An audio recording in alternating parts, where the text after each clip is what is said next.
Hey guys, it's Windy from Windys.Art. Welcome back to my channel. In this video, I'm going to show you how to paint a starry night sky using watercolor. This is another easy painting idea for beginners. Before starting, let's talk about what I use for this painting. For the paper, I use 100% cotton watercolor paper, and this brand is from China.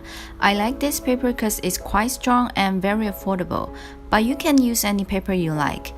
I also use a white gel pen, a Squirrel pen brush, my number 6, number 4, and number 2 pen brush, white poster pen, and an old toothbrush. Lastly is my old-time favorite Holbein watercolor pens. I like to tape down my paper with paper masking tape so it's more stable and prevents bending.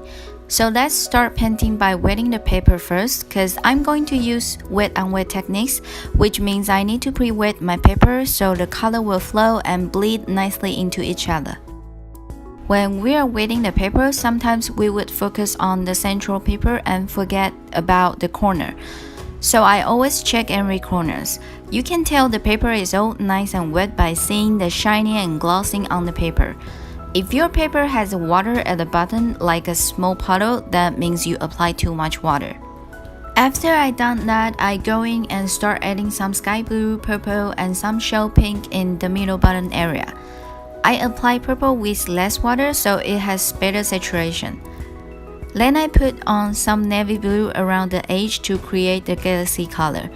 I try to keep the central color lighter and apply darker colors around the outside. You can see the color blend nicely into each other.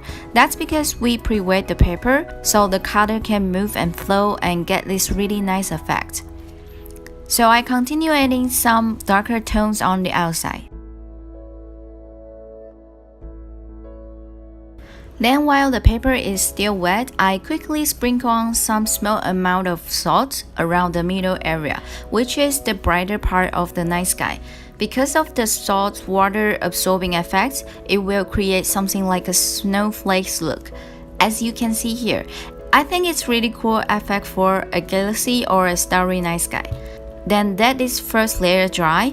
If you're impatient like me, you can use a hairdryer to dry your painting. Once it's completely dry, it's time to go and add some more layers. I go in and pre-wet the surface again, and also I want it to be darker so it has the galaxy look. So I go in and add some more navy blue and purple around the outside. Also, I feel the middle part is a bit too light, so I add some more sky blue and blue yellow color. Because the paper is still wet, you can apply color like dropping dots and the color will blend nicely into each other and it won't be too strong. I then dry the painting with hairdryer again and put another layer on. You can let it dry naturally if you prefer. The third layer, I use wet on dry techniques because now I'm working on the darkest area and I want a stronger color. I'd add some more navy blue and purple around the outside, and this time I use only a little bit water so it's in higher saturation. So I continue adding the darker tones and details.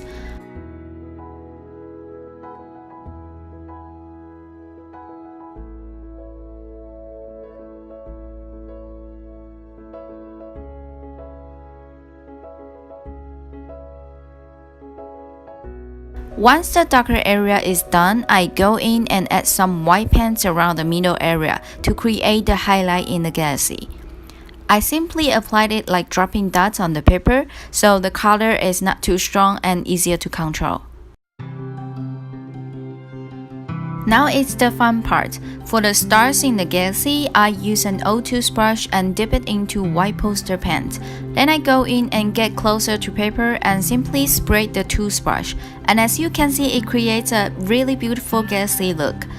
I like to use toothbrush because it creates a smaller white dots, which is a cool effect for galaxy painting. You can use a flat pen brush instead if you don't have a toothbrush in hand. I focus on the top parts of the painting because later I will paint some trees at the bottom area. Then I use my number 4 flat brush for painting the trees. I suggest using flat brush because it's much easier for painting branches and save times. The trees here don't have to be perfect because it's like shadow. Just make sure the shape is right. So I continue painting trees until they cover the bottom area.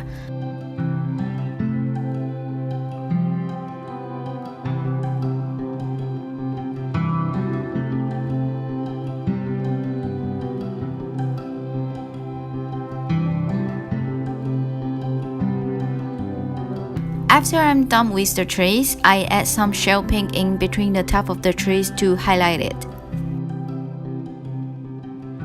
So that's all for today's video. I really hope you've enjoyed it. If you do, please give it a thumbs up and make sure to subscribe to my channel and ring that bell so you won't miss out on my weekly art videos and tutorials. Thanks for watching. I'll see you next week. Bye!